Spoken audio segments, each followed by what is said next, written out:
पिछले सत्र में हमने एक विषय आपके समक्ष रखा, ईश्वर प्राप्ति के मार्ग को क्या कहते हैं?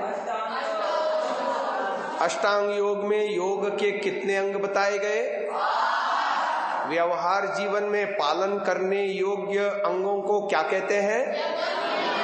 यम और नियम। इसमें एक बात बतानी रह गई, औरों के साथ हमारा व्यवहार कैसा आदर्श योगमय हो, इसको बताने वाले 5 यम होते हैं। और खुद का जीवन योगमय कैसे बने व्यवहार काल में, उसके लिए 5 नियम होते हैं। ठीक है? व्यवहार काल में पालन करने योग्य योग के अंग 2, यम औरों के साथ हमारा व्यवहार कैसा हो, इसको डिफाइन करने वाले, इसको परिभाषित करने वाले 5 यम है। और खुद का जीवन योग में कैसे हो, इसको बतलाने वाले, इसको डिस्क्राइब करने वाले 5 नियम होते हैं। ठीक है? अच्छा, और बताया था मैंने आपको, अगले जो 6 अंग हैं योग के, वो किस काल के लिए है? मेडिटेशन, अर्थात उपासना, ध्यान उपासना आदि। ठीक है ना? अब मेडिटेशन के जो अंग हैं 6, उनमें से पहले 3 का क्या नाम है? बहिरंग योग, बहिरंग योग के अंग। और जो अगले 3 हैं उसका क्या नाम है? अंतरंग, अंतरंग योग के अंग। ठीक है? इतना हमने बताया था। चलो, उसमें से अहिंसा हमने बताया और सत्य को बताया। अब आगे चलते हैं। अस्तेय, पहले स्तेय को समझो, फिर उसका ऑपोजिट अस्तेय समझ में आएगा। जैसे धर्म को समझते हैं तो अधर्म समझ में आता है, सत्य को समझते हैं तो असत्य समझ में आता है, ऐसे ही स्तेय को समझेंगे तो अस्तेय समझ में आ जाएगा। स्तेय माने चोरी करना, मालिक की इच्छा के बिना उसकी वस्तु ले लेना या लेने की सोचना भी। जब मन से सोचते हैं तो मानसिक चोरी हो गई। जब वाणी से कहते हैं अरे यार उसकी पेन बहुत अच्छी है, आज मार लेते हैं, किसी को बोला आपने, मित्र को, ये वाचनिक चोरी हो गई। अभी चोरी की नहीं आपने, मन मन में सोच रहे हैं, तब भी चोरी हो गई। और किसी को कहते हैं, इच्छा व्यक्त करते हैं, तो वाणी से चोरी हो गई। अब प्रत्यक्ष जाके ले ली तो शरीर से भी चोरी कर लिया आपने। अच्छा, हम बहुत सारी चीजें व्यवहार में ऐसा कर देते हैं पर उसको चोरी समझते नहीं है, पर है वो चोरी।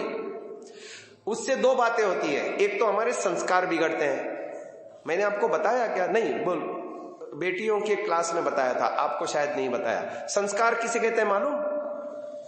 संस्कार कहते हैं छाप को। संस्कार माने क्या?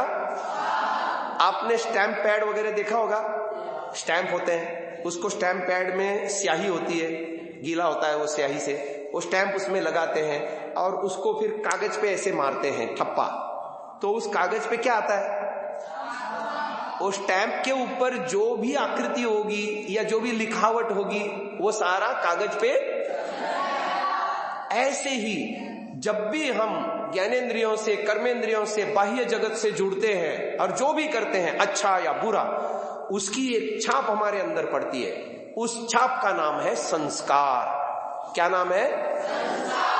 जैसे 5 ज्ञानेंद्रियों के माध्यम से हम बाहर की दुनिया में कैसे इंटरेक्ट होते हैं? आंख से हम देखते हैं, कान से हम सुनते हैं, वाणी से हम बोलते हैं, हाथ पैर से हम सेवा करते हैं या किसी को मारते हैं, है ना?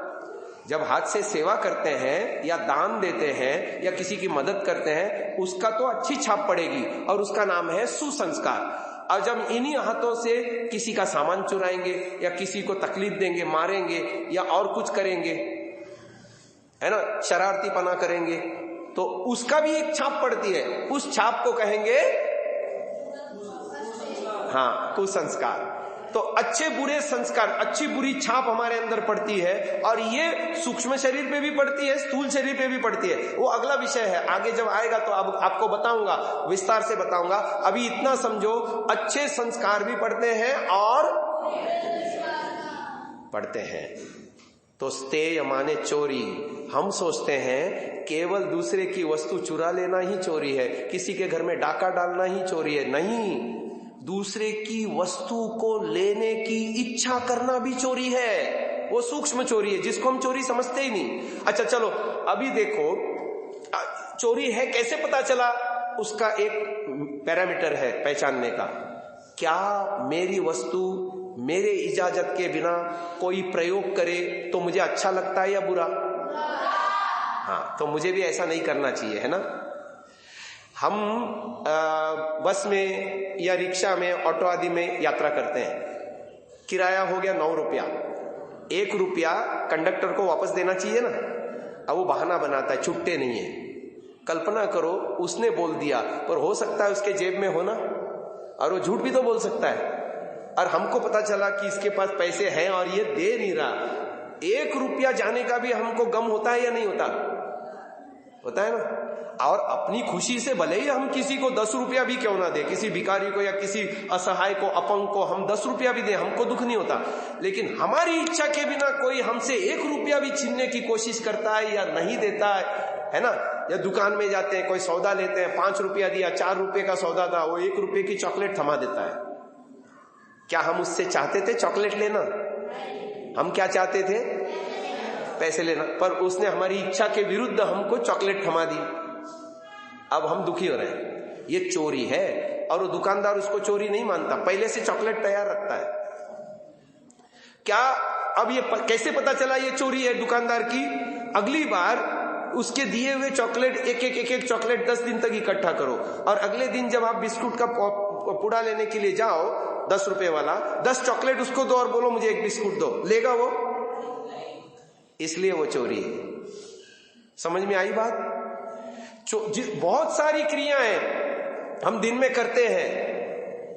अच्छा, आपका भाई है, आपके भाई की कॉपी है, आपकी कॉपी में सब पन्ने भर चुके हैं, तो आप क्या करते हो? अपने भाई के कॉपी से फाड़ते हो, पर आपने उसको पूछा नहीं, ये चोरी हो गया। आपने भाई का चप्पल पहन करके चले गए जल्दी जल्दी में, और वो अपनी चप्पल ढूंढ रहा है अभी, और वो परेशानी में आ गया। स्कूल में भी ऐसा करते हैं, अभी हम अंदर चप्पल लेके आने की अनुमति नहीं है, तो बाहर चप्पल है, अब उसको अपनी चप्पल नहीं मिली, बाथरूम जाना है, तो उसने फटाक से दूसरे की पहन के चला गया, चोरी हो गई। और इसको हम चोरी मानते नहीं। घर में बहुत सारी चीजें हमारी कॉमन प्रयोग की होती हैं, जैसे वॉश बेसिन पे रखा हुआ साबुन हाथ धोने का, वो कॉमन है, कोई भी यूज कर सकता है। लेकिन बहुत सारी चीजें इंडिविजुअल होती हैं। जिन जिन इंडिविजुअल चीजों का, हमारी पर्सनल चीजों का, व्यक्तिगत चीजों का, जब दूसरे की चीज को हम बिना पूछे इस्तेमाल करते हैं, प्रयोग करते हैं, उसकी पूर्व अनुमति भी नहीं लेते या बिना पूछे प्रयोग कर लेते हैं, तो वो क्या है? जिसको हम चोरी मानते नहीं है। घर में यदि मम्मी ने परमिशन दी है, किचन में बहुत सारी चीजें रखी रहती है, फ्रिज में भी बहुत सारी चीजें रखी रहती है खाने पीने की, और यदि मम्मी से पूछा नहीं और हमने जाकर के मम्मी की गैर हाजिरी में उठा के खा लिया, चोरी है। और इसको हम चोरी मानते नहीं। कल्पना करो मम्मी ने मिठाई ला करके फ्रिज में रखी है कि शाम को मेहमान आने वाले हैं, उनको उस समय सर्व करेगी, ठीक है। और हम दोपहर को आए, मम्मी किसी काम में बाहर गई थी, बाजार आदि गई थी, और हमने देखा फ्रिज खोल करके मिठाई रख दी, गपा गप खा गए, सारी चाप गए हैं। और शाम को मम्मी ने देखा, अरे अब मम्मी का फजीता होगा या नहीं होगा? समझ में आ रही? चोरी है। आप पहले से पूछो, परमिशन लो, माता जी आप घर में अनुपस्थित रहने पर ये डिब्बे में जो लड्डू रखे हैं या फ्रिज में जो मिठाई रखी है या जो भी रखे हैं, क्या मैं खा सकता हूं? और मम्मी ने कहा हाँ बेटा तुम खा सकते हो, और फिर यदि तुमने खाया तो वो चोरी। कल्पना करो अभी छोटे लोगों के पास अपना मोबाइल नहीं है, आपके माताजी के पास मोबाइल है, पिताजी के पास मोबाइल है, आप अपने दोस्त को उसके घर पे कॉल करके कुछ सूचना देना चाहते हो, ठीक है। आपने पिताजी से परमिशन ली और कहा मुझे मोबाइल दो, मुझे एक कॉल करना है, और आपने एक कॉल की परमिशन ली थी, लेकिन दूसरे कमरे में जाकर के उसको भी कॉल की, उसको भी की, उसको भी की, 3-4 कॉल किए। जो एक कॉल की परमिशन मांगी थी ना, वो तो चोरी नहीं है क्योंकि वो परमिशन से आपने कॉल की। जो एक्स्ट्रा 3-4 कॉल किए ना आपने, वो क्या है? हाँ, लेकिन इसको हम चोरी नहीं मानते। तो देख लो ये गड़बड़ है मामला। तो ऐसे चोरी छोड़ना, जीवन में चोरी छोड़ देना। अच्छा सत्य की बात बताता हूं, सत्य एक ऐसी वस्तु है, केवल एक तत्व, सत्य को अपना लो, आप दुनिया में सबसे बड़े सेलिब्रिटी बन सकते हो। सेलिब्रिटी समझते हो? कल्पना करो, मैं अभी दुनिया का सबसे प्रगत राष्ट्र कौन सा है? अमेरिका। अमेरिका का सबसे बड़ा प्रेसिडेंट कौन है इस समय? नहीं, जो बाइडन। जियो बाइडन है ना? हाँ। इससे पहले कौन था? नहीं, ट्रम्प था। हाँ, ट्रम्प से पहले वो बराक ओबामा था, उससे पहले क्लिंटन था। अच्छा देखो, कल्पना करो, मेरे को जो बाइडन चाय पे बुलाए अपने यहां अमेरिका में, इतना मेरा नाम हो, क्या आप ऐसी पर्सनालिटी बनना चाहते हो? नहीं बनना चाहते। यानी अच्छा नाम, सुख्याति, कुख्याति नहीं बात कर रहा हूं मैं। एक होती है बुरी ख्याति, है ना? हम ऐसे आतंकवादी जैसे काम कर रहे हैं और हम फेमस हो जाए, इसको कुख्यात कहते हैं। क्या कहते हैं? कुख्याति। ख्याति माने प्रसिद्धि, बुरी प्रसिद्धि। बुरी प्रसिद्धि की बात नहीं कर रहा हूं। सुख्यात, सुख्यात माने हम ऐसे अच्छे काम करें कि जिससे जो बाइडन तक हमारी पहुंच हो जाए और वो हमें चाय के लिए बुलाए। क्या ऐसे आप बनना चाहते हो? मैं उपाय बता सकता हूं, वो है सत्य। एक सत्य को जीवन में धारण कर लो, और इस सत्य को ऋषि दयानंद ने अपने जीवन में धारण कर लिया। तुम्हारी उम्र से, सबसे छोटा बालक है ना, इसकी उम्र से, इसी की उम्र से, वो जब उसको पिता ने कहा कि ये शिवरात्रि का व्रत रखो, शिवरात्रि का क्या करो, वो भी गया। छोटा बालक था, उसके मन में था कि आज ही मैं शिव जी के दर्शन कर लूंगा। और दिन भर पूजा अर्चना जप आदि होता रहा। शाम को सब थक गए, भूखे भी थे बेचारे, सो गए सारे मंदिर में। उसके पिता भी सो गए, दूसरे गांव के दूसरे लोग अन्य पूजा करने के लिए आए थे, वो भी सब सो गए। लेकिन बालक के मन में बहुत तीव्र जिज्ञासा थी। नींद तो उसको भी आ रही थी, लेकिन उसने क्या करा, जो पूजा के लिए पानी का आचमन आदि के लिए लोटा लिया था, उस लोटे से पानी के छींटे मार मार के अपने आप को जो है जागृत रखता रहा कि नहीं नहीं नहीं, मेरी को नींद आएगी तो मेरा व्रत भंग होगा और मुझे शिव जी के दर्शन नहीं हो पाएंगे। शिव जी के दर्शन नहीं हो पाएंगे। तो इतने में क्या होता है, जब सारे लोग सो गए, मंदिर में सुमसाम हो गई, तो बिलों से चूहे निकल के आ गए और वो शिव जी की जो मूर्ति रखी थी, और वो बालक का मन सोचता है, अरे ये कैसा भगवान है? मैंने तो सुना था कि ये जो है त्रिशूल उठाता है तो सारे दैत्यों का संहार कर देता है, ये जो तांडव करता है तो त्रिलोक में जो है भूकंप आ जाता है, भूचाल आ जाता है, और ये इसके शरीर पर यानी ये शिवलिंग पर चूहे आकर के नाच रहे हैं। ये कुछ नहीं कर रहा है, एक क्षुद्र जंतु इसके ऊपर घूम रहा है, उसके ऊपर चढ़ाया हुआ चढ़ावा खा रहा है, पेड़ा बर्फी आदि सब रखा हुआ खा रहा है, और वहीं पर मलमूत्र भी कर रहा है, गंदगी कर रहा है। ये कैसा भगवान?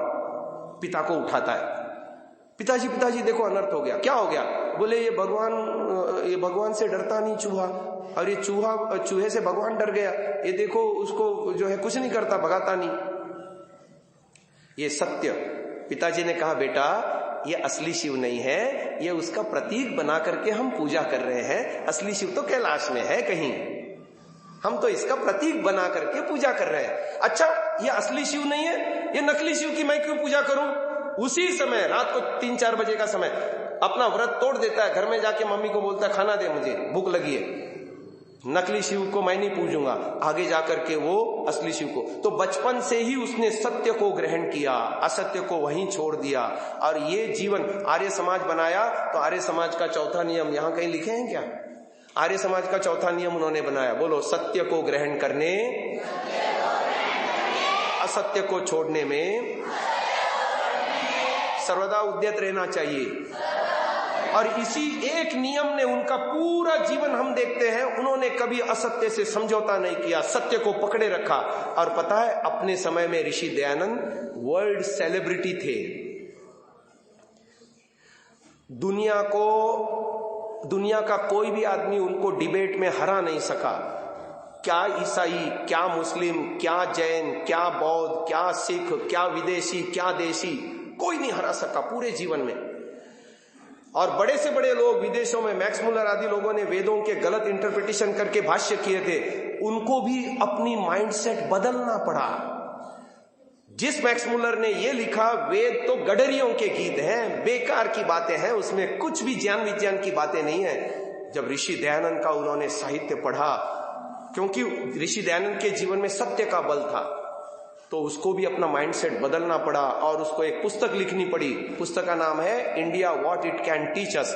और उसने अपनी गलती कबूल करी। मैं गलत सोच रहा था कि ज्ञान विज्ञान का आदि स्रोत तो वेद ही है, और ऋषि दयानंद की वजह से हमारी आंखें खुली। तो वो ऋषि दयानंद के जीवन की सफलता का राज क्या है? सत्य। बेस क्या है? सत्य, जो बचपन में ही शिव पूजा पर उन्होंने सीखा और फिर सारे जीवन भर उसको अपनाया। यदि आप भी मनसा वाचा कर्मणा, मैं सत्य ही बोलूंगा। आदमी कब असत्य बोलता है? जब उसको प्रलोभन आता है, जब उसको भय लगता है ना? भय लगता है, होमवर्क नहीं किया, टीचर डांटेगी, असत्य बोल देता है। घर में कोई चीज नुकसान की हमने और मां पिता डांटेंगे, असत्य बोल देता है। बोलता है ना, चाहे कितनी भी हानि हो, जान भी क्यों ना चली जाए, मैं आज से असत्य नहीं बोलूंगा। ये बच्चा, आज जो बच्चा इस बात को संकल्प करता है कि मैं सत्य ही बोलूंगा, सत्य ही मानूंगा, सत्य ही करूंगा, वो आदमी ऋषि दयानंद जैसा सेलिब्रिटी बन सकता है। मुझे तो इसमें कोई डाउट नहीं है, पूरी दुनिया में वो नाम कमा सकता है। उसकी शख्सियत, उसकी पर्सनालिटी ऐसे उभर के आएगी, सारे दुनिया के लोग उसके सामने नतमस्तक होंगे। क्यों? क्योंकि ईश्वर का एक स्वरूप है सत्य। वो ईश्वर के निकटतम हो जाता है सत्य का पालन करने से, मनसा वाचा कर्मणा। और जो ईश्वर के निकटतम हो जाता है वो माला माल हो जाता है, बुद्धि से भी, धन से भी, ऐश्वर्य से भी, यश कीर्ति से भी। उसको कोई कमी नहीं रहती। वो दुनिया में नाम कमाता है, आगे बढ़ता है, आगे ही आगे बढ़ता है। सत्य को पकड़ने वाला कभी पीछे नहीं जा सकता। बोलो, सत्य न पंथा विततो देवयानः। सत्य के पथ पर चल के ही सारे देवों ने, ऋषि मुनियों ने, महर्षियों ने दुनिया में नाम कमाया।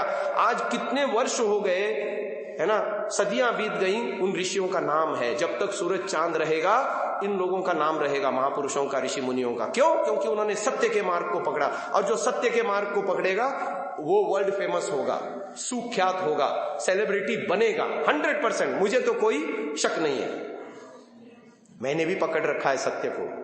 100% ना सही, कहीं कहीं चूक हो जाती है कभी कभी, लेकिन देखो, यदि मैं सत्य को नहीं पकड़ता तो मुझे कोई नहीं जानता। सत्य के ऊपर चलने से आज मैं आप लोगों के बीच में हूं, मैं यहां बैठा हूं, आप नीचे बैठे हो, मेरी बात सुन रहे हो, है ना? लोग मेरा सम्मान करते हैं, मुझे बुलाते हैं, मेरी बातों को सुनना चाहते हैं, मुझे दक्षिणा देते हैं, प्यार देते हैं, सहयोग देते हैं, सब कुछ देते हैं, सब कुछ मिलता है दुनिया में।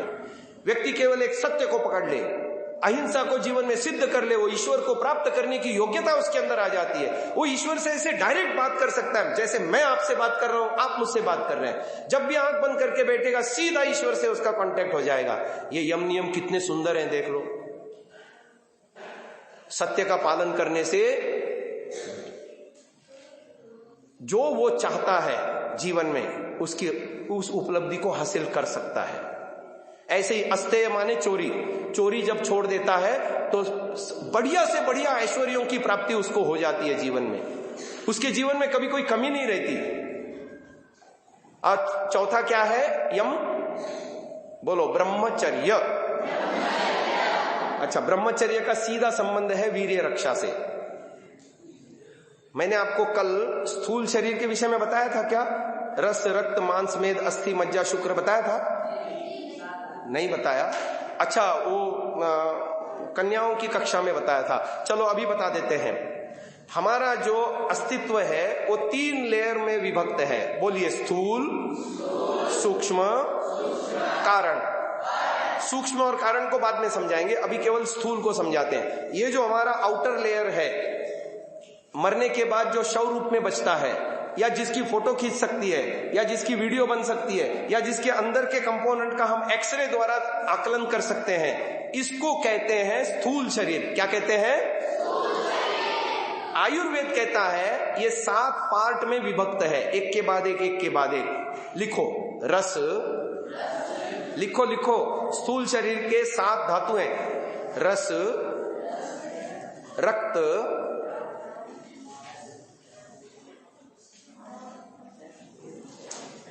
दो लिख लिए, तीसरा लिखो मांस,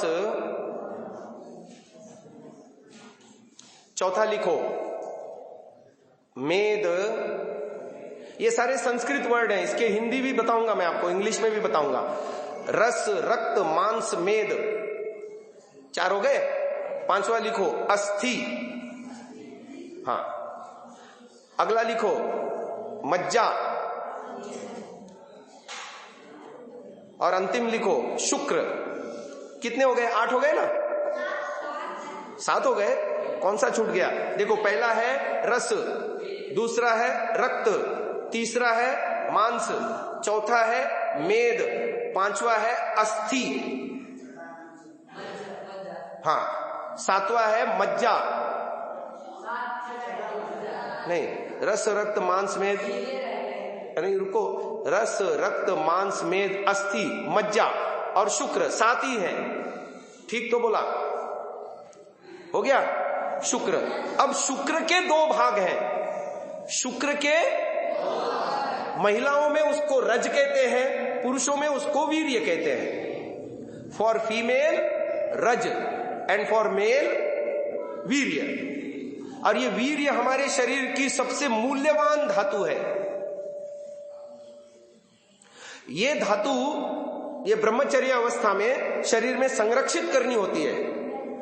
जो वीर्य की रक्षा करता है शरीर में, वो ओजस्वी होता है, उसकी इम्यूनिटी पावर बढ़ती है, उसकी बुद्धि तेज होती है, वो अपने जीवन में सक्सेसफुल होता है हर कहीं। और जो वीर्य का नाश करता है, वीर्य का नाश कैसे होता है? वीर्य का नाश होता है गंदे चित्र देखने से, कामुक चित्र देखने से, है ना, गंदी फिल्में देखने से, कामुक गाने गाने से। और व्यक्ति अपने हाथों से भी वीर्य का नाश कर सकता है, हस्त मैथुन आदि के द्वारा। तो ये सब काम करने से ब्रह्मचर्य का नाश होता है। और जिसका ब्रह्मचर्य नहीं है वो निस्तेज है, पिलपिला है, इम्यूनिटी उसकी डाउन है, बीमारियां कभी भी उसको घेर सकती है, और वो निस्तेज होकर के, अल्पायु होकर के मर जाएगा जल्दी। और आजकल सारे के सारे नौजवान इस देश के, दुर्भाग्य है हमारा, वीर्य नाश करने में लगे हुए हैं रात दिन।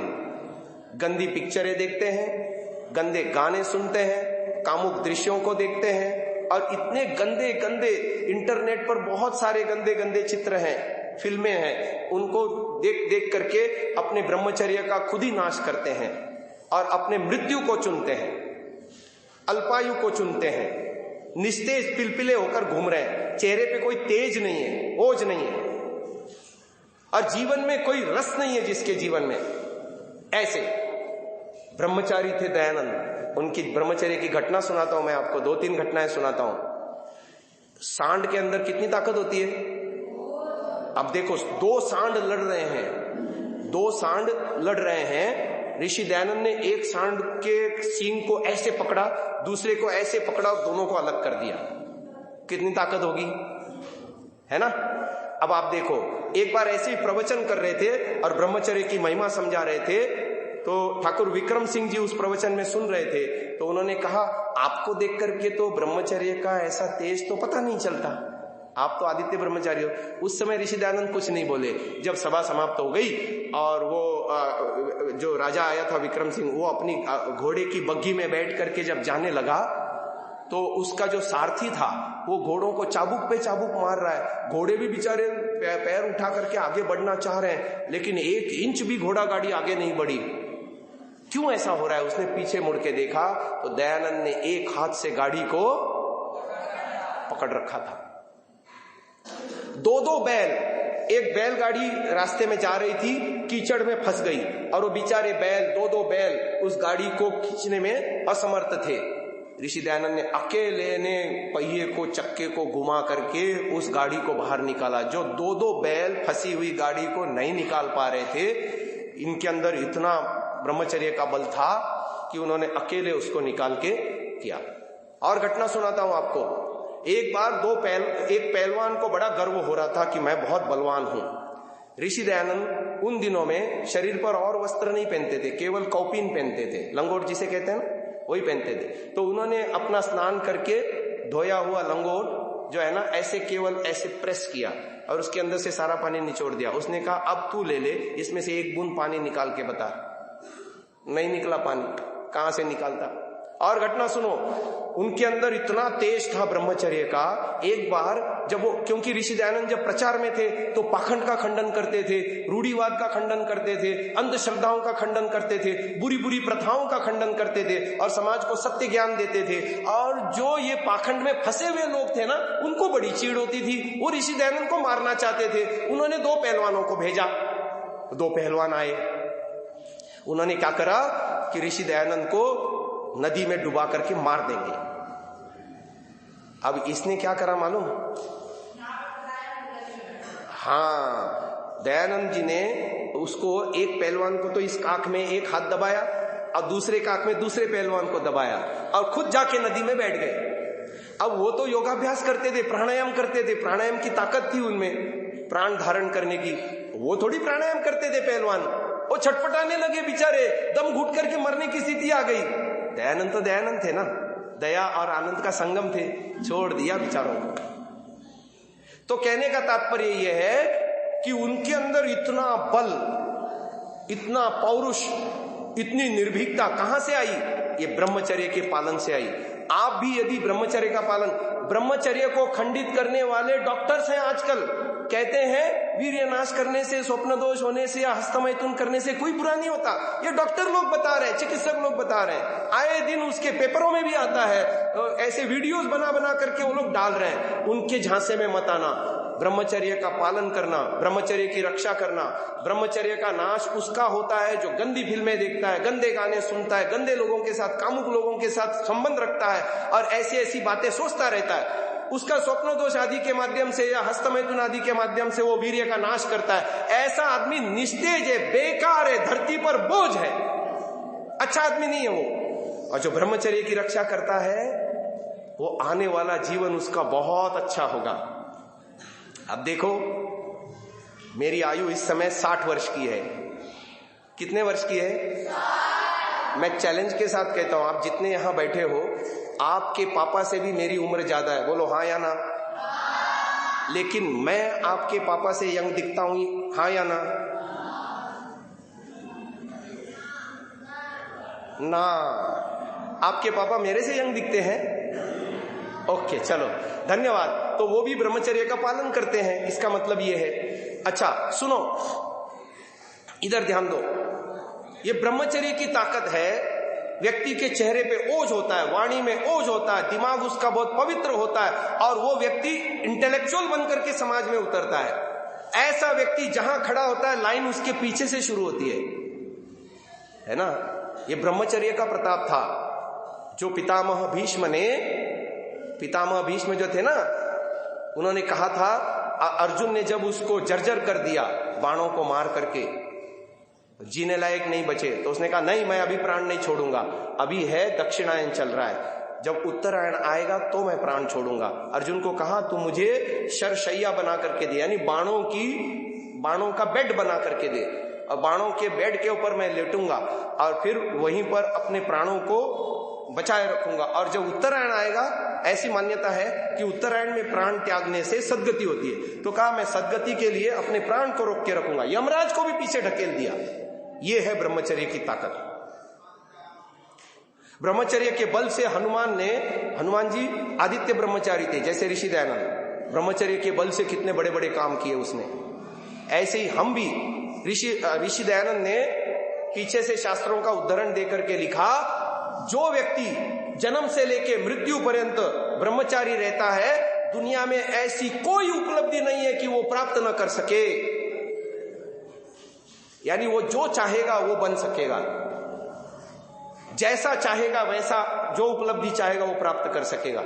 देखो ऋषि मुनियों ने हमको कितने बढ़िया सुनहरे नियम बता दिए, कि अहिंसा का पालन करो, ईश्वर को प्राप्त करने की योग्यता हो जाएगी। सत्य का पालन करो, जीवन में जो जो करना चाहते हो वो सब सफल हो जाएगा। अस्तेय का पालन करो, दुनिया में किसी चीज की कमी नहीं रहेगी। सब प्रकार के रत्नों को तुम प्राप्त कर सकते हो, संपत्तियों को प्राप्त कर सकते हो। ब्रह्मचर्य का पालन करो, तुम्हारे शरीर में वीर्य की उपलब्धि हो जाएगी और उस वीर्य के बल से तुम्हारा जीवन ओजस्वी, तेजस्वी, यशस्वी हो जाओगे। तुम जीवन में जिस क्षेत्र में जाओगे परचम गाड़ोगे तुम सफलता के। और अंतिम है यम अपरिग्रह। बोलो, पहले परिग्रह को समझो तो अपरिग्रह समझ में आएगा। परिग्रह किसे कहते हैं? बोलो, अनावश्यक, हानिकारक चीजों का संग्रह करना परिग्रह है। और इसके ऑपोजिट अ लगा दिया तो उसका ऑपोजिट हो जाएगा, अनावश्यक हानिकारक चीजों का संग्रह न करना। अभी देखो, मेरा काम 3 ड्रेस से चलता है, 4 ड्रेस से चलता है, 5-6 ड्रेस, इससे ज्यादा मैं क्यों इकट्ठा करूं? और यदि इकट्ठा करूंगा तो उसके मेंटेनेंस में सारा मेरा समय जाएगा या नहीं जाएगा? उसके रख रखाव में। अब 2-3 जोड़ी जूतों से काम चलता है। किसी किसी के घर में जूतों का अंबार लगा होता है, पूरी अलमारी भरी होती है जूतों से, हाँ या ना? क्या मतलब है? अनवांटेड है ना। एक मकान से काम चलता है लेकिन कई मकान आदमी खरीद के रखता है, क्यों भाई? है ना। अब देखो, अलमारियों में कपड़े भरे पड़े हैं, जूते भरे पड़े हैं, कितने सारे पेन इकट्ठा करके रखते हैं। अनवांटेड चीजों को, हानिकारक चीजों को भी व्यक्ति इकट्ठा करता रहता है। नहीं करना, क्योंकि करेंगे तो योगाभ्यास में बाधा आएगी, क्योंकि उसके रख रखाव में बहुत सारा समय निकल जाएगा, उसके साफ सफाई, रख रखाव, मेंटेनेंस में। योगाभ्यास कब करेगा वो व्यक्ति? तो ये परिग्रह माने संग्रह अनावश्यक और हानिकारक वस्तुओं का। जैसे ये बाह्य परिग्रह होता है, ऐसे आंतरिक परिग्रह भी होता है, वो है वैचारिक धरातल पर। बोलो, अनावश्यक हानिकारक विचारों का संग्रह मानस परिग्रह है। इसको न करना मानस अपरिग्रह है। एक बाहर का परिग्रह, एक अंदर का परिग्रह, समझ में आया? और उसको न करना, अनावश्यक हानिकारक वस्तुओं का एवं विचारों का संग्रह न करना अपरिग्रह है। अपरिग्रह का पालन करने से उसको अनेकों जन्मों का बोध हो जाता है। मैं कहां से आया हूं, क्या करना है मुझे, कहां जाना है, इन सब बातों का उसको ज्ञान हो जाता है। ऐसा ऋषियों ने लिखा है और वो अपने जीवन में सफल होता है, आगे बढ़ता है। ये तो हो गए 5 यम, जो अन्यों के साथ हम कैसा व्यवहार करें इसको बताते हैं। अब खुद का जीवन योग में कैसे बने, इसके लिए 5 नियम होते हैं। बोलो, लिखो, शौच।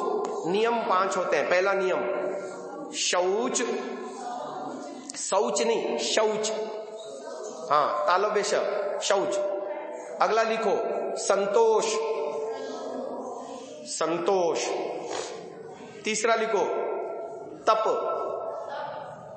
तप लिखो, तप लिखा। अगला लिखो स्वाध्याय, स्वाध्याय, हाँ, स्वाध्याय। और अंतिम है नियम ईश्वर प्रणिधान, हाँ, ईश्वर प्रणिधान। कितने हो गए? पहला नियम क्या है? दूसरा संतोष, तीसरा तप, चौथा और 5वां। अब इसको समझो। हाँ, एक चीज समझाना रह गई। ये जो स्थूल शरीर के अंदर वीर्य रक्षा के संदर्भ में जो 7 चीजें बताई ना, वो संस्कृत में बताई थी ना। अब उसका हिंदी पर्याय भी सुनो। जो भी हम भोजन खाते हैं, दूध पीते हैं या फलों का रस आदि पीते हैं, उससे अंदर रस बनता है। क्या बनता है? रस से अगला क्या था? रक्त। रक्त को हम हिंदी में कहते हैं खून, या अंग्रेजी में कहते हैं ब्लड। रक्त से क्या बनता है? मांस, मांसपेशियां, है ना, सेल्स, अंग्रेजी में उसको कहेंगे सेल्स, कोशिकाएं। अच्छा चलो, मांस से अगला क्या बनता है? मेद संस्कृत वर्ड है, इसको हिंदी में हम कहेंगे चर्बी, अंग्रेजी में कहेंगे फैट। ठीक है। अगला क्या था?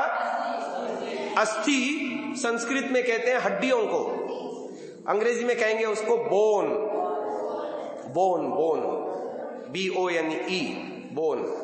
अस्थि के बाद अगला प्रोडक्ट क्या बनता है? मज्जा। अंग्रेजी में उसको कहते हैं बोन मैरो, बोन मैरो। हड्डियों के अंदर एक तरल पदार्थ होता है, लिक्विड पदार्थ, उसको बोन मैरो कहते हैं। चिकनाई कह सकते हो उसको, डार्क ब्राउन कलर का होता है, वो लिक्विड होता है ना, बोन मैरो, मज्जा कहते हैं उसको संस्कृत में। और लास्ट पदार्थ है वीर्य, है ना, शुक्र। शुक्र, शुक्र के दो भाग, पुरुषों में वीर्य और महिलाओं में रज। ठीक है, चलो आगे बढ़ते हैं। हम बता रहे थे शौच को। शौच माने शुद्धि।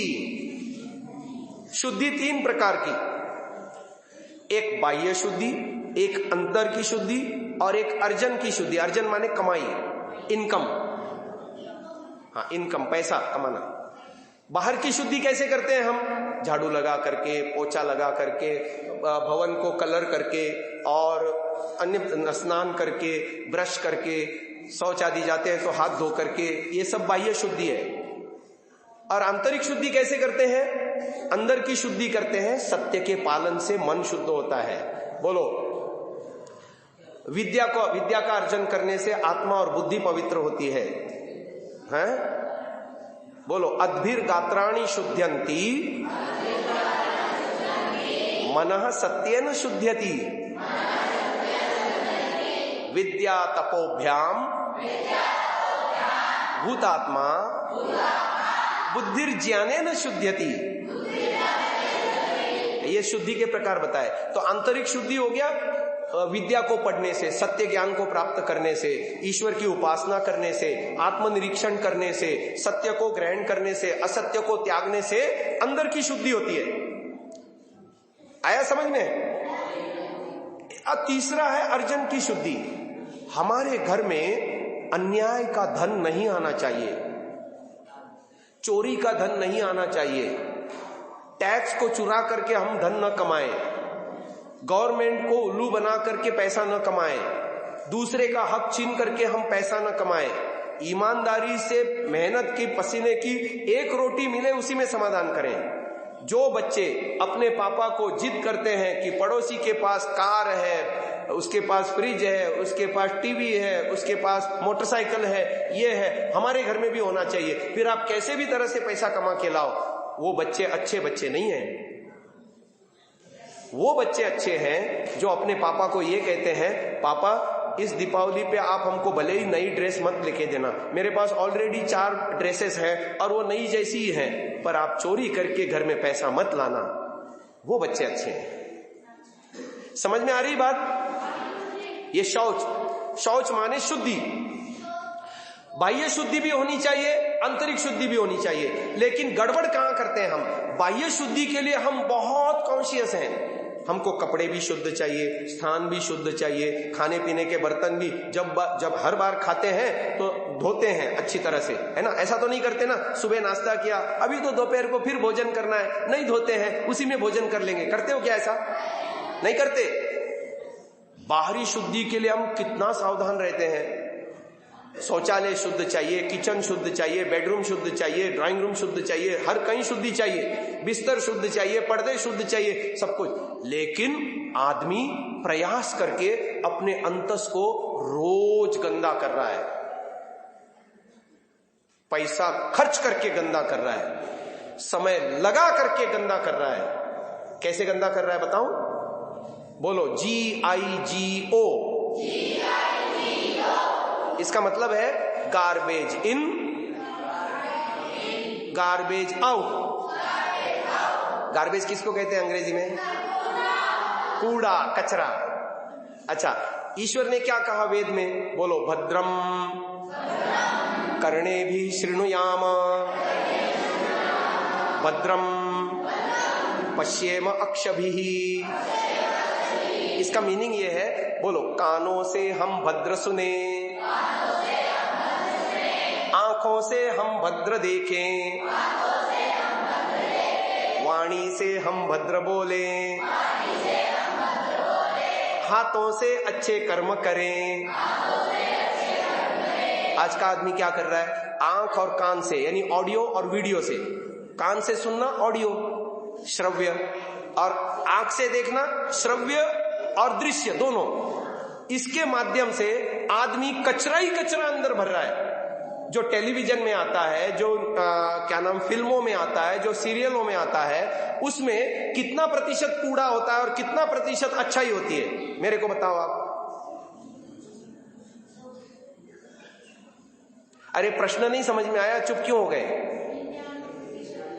हाँ, ये बालक बोल रहा है 99% पर, मैं इससे सहमत नहीं हूं।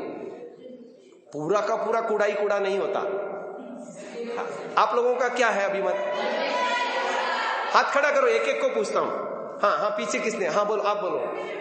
50-50। इनका कहना है 50% कूड़ा होता है, 50% अच्छा होता है। अच्छा, और किसी का कोई? हाँ, आप क्या कहना चाहते हो? वेरी गुड, 70% कूड़ा और 30% अच्छाई होती है। और किसी को कुछ कहना है? इन तीनों से बात आप सहमत हो? तीनों का तात्पर्य यह हुआ कि कूड़ा का परसेंटेज ज्यादा है और अच्छाई का परसेंटेज कम है। अब देखो, यदि हमारे थाली में एक बाल भी दिख जाए तो हमको घृणा होती है। थाली बाजू में करते हैं कि नहीं करते? करते हैं कि नहीं करते? आप खा रहे हो कोई चीज, आपके हाथ से नीचे गिर जाए, या छोटा बच्चा कोई चीज खा रहा था, चॉकलेट खा रहा था या मिठाई खा रहा था, पेड़ा खा रहा था, कुछ भी खा रहा था, उसके हाथ से नीचे गिर जाए तो बच्चा उठा के खाना चाहता है, पर बड़े लोग उसको खाने देते हैं क्या? क्यों खाने नहीं देते? गंदगी से सन गया, धूल लग गई उसमें।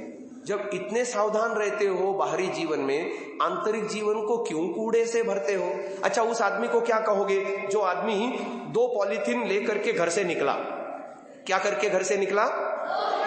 बड़े बड़े, और वो गार्बेज हाउस को, कूड़ा घर को विजिट करता है। शहर में जितने कूड़ा घर हैं वहां जाता है और उसमें दुनिया भर का गंदा कूड़ा भर भर के लाता है, और अपने घर में ड्राइंग रूम में, बेडरूम में, बाथरूम में, किचन में, गैलरी में, सब जगह कूड़ा सजाता है। ऐसे आदमी को क्या कहोगे?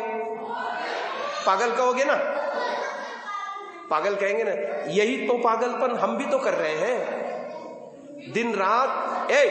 इधर देख, दिन रात यही तो पागलपन हम कर रहे हैं। टीवी को देखने के माध्यम से गंदे गाने सुनते हैं, गंदी बातें सुनते हैं, हिंसा देखते हैं, व्यभिचार के उसमें देखते हैं, शराबखोरी उसमें देखते हैं, सारे उल्टे काम हम देखते हैं। इसी का नाम है, बोलो, गार्बेज इन गार्बेज आउट। अच्छा, ये नियम वाइस वर्सा काम करता है। वाइस वर्सा कैसे काम करता है इसको समझो। बात नहीं, वाइस वर्सा काम करता है। बोलो, GIGO, God in God out. वही तो बात है कि भद्रम करने भी श्रृणु। हम कानों से भद्र सुने, आंखों से भद्र देखें। अच्छा, आज से बॉलीवुड के गाने नहीं सुनना तो क्या सुनना? मैंने आप लोगों के लिए 140 गाने गा करके इंटरनेट पे डाल रखे हैं। आप चाहे स्पॉटिफाई यूज कर लो, चाहे जियो सावन यूज कर लो, चाहे अमेजोन म्यूजिक यूज कर लो, सोनी म्यूजिक यूज कर लो, दुनिया के किसी भी म्यूजिक ऐप में आप मेरे गाने को पा सकते हो। आपको केवल मेरा नाम डालना है, अरुण कुमार आर्यवीर, मेरे सारे गाने आ जाएंगे। उसमें ईश्वर भक्ति के गाने हैं, महर्षि दयानंद के गाने हैं, देशभक्ति के गाने हैं, संस्कृत के गाने हैं, और भी दुनिया भर के गाने हैं। इनको सुनो आप। गंदी पिक्चरें मत देखो, अच्छी पिक्चरें देखो। सीरियलों को मत देखो, अच्छी सीरियल्स भी होती हैं, जैसे महाराणा प्रताप पर सीरियल बनी है, शिवाजी पर सीरियल बनी है, झांसी की रानी पर सीरियल बनी है, इनको देखो। महाराणा प्रताप पर बनी है, सुभाष चंद्र बोस पर बनी है ना? और जितने भी राम है, कृष्ण है, इनके ऊपर सीरियल्स बनी है, उनको देखो। जो गंदी सीरियल है उनको मत देखो, जो हमारे अंतस को कचरे से भर दे। समझ में आई बात? कल मैंने बताया था ना, अपना ऐप का नाम बताया था, शांतसा। आप में से घर में किसी ने जाकर के उसको डाउनलोड करा? बताया ही नहीं? लिख लो, लिखो S फॉर सॉन्ग, SANTASA,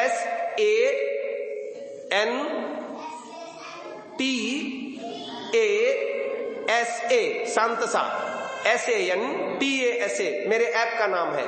उसको गूगल प्ले स्टोर से मोबाइल में डाउनलोड करो, उसमें मेरे सारे गाने आ जाएंगे।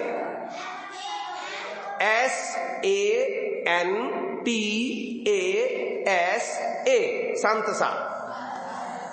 हिंदी में भी लिखोगे शांत सा तो भी आ जाएगा, इंग्लिश में भी लिखोगे शांत सा तो भी आ जाएगा। गूगल प्ले स्टोर से उसको डाउनलोड करो, उसमें मेरे सारे गीत, मेरे सारे प्रवचन, बहुत कुछ मिलेगा आपको। ओके, अब 5 बज गए हैं, समय खत्म हो गया है। इस विषय को हम कल लेंगे आने वाले समय में। आज हमने क्या क्या सीखा?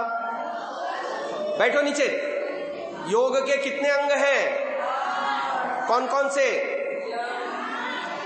यम, नियम, अगला आसन, अगला प्राणायाम, अगला प्रत्याहार, अगला धारणा, अगला ओके। व्यवहार जीवन में पालन करने योग्य कौन से अंग हैं? यम और नियमों में अन्यों के साथ योग में जीवन बनाने के लिए कौन सा होता है? 5 यम। और अपने व्यक्तिगत जीवन को योग में बनाने के लिए कौन? 5 नियम।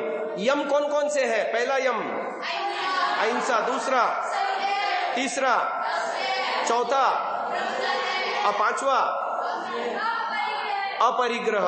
अपरिग्रह से क्या समझते हैं आप? बोलो। अनावश्यक, आगे बोलते जाओ। अनावश्यक और हानिकारक चीजों का और विचारों का संग्रह नहीं करना अपरिग्रह है। समझ में आया? ब्रह्मचर्य माने क्या? वीर्य रक्षा। ब्रह्मचर्य माने हाँ। चलो, ये 5 यम हो गए। अब 5 नियम कौन से बताए? शौच, संतोष, तप, स्वाध्याय, ईश्वर। अच्छा, बहिरंग योग में कितने आते हैं? 3। कौन कौन से? आसन, प्राणायाम, प्रत्याहार। अंतरंग योग में कितने आते हैं? 3। कौन से? जैसे यम और नियम व्यवहार काल में पालन के होते हैं, ऐसे ही बहिरंग योग और अंतरंग योग के जो 6 अंग हैं वो किस समय पालन करने के होते हैं? उपासना काल में। शाबाश, आपने बहुत अच्छा सीखा, धन्यवाद।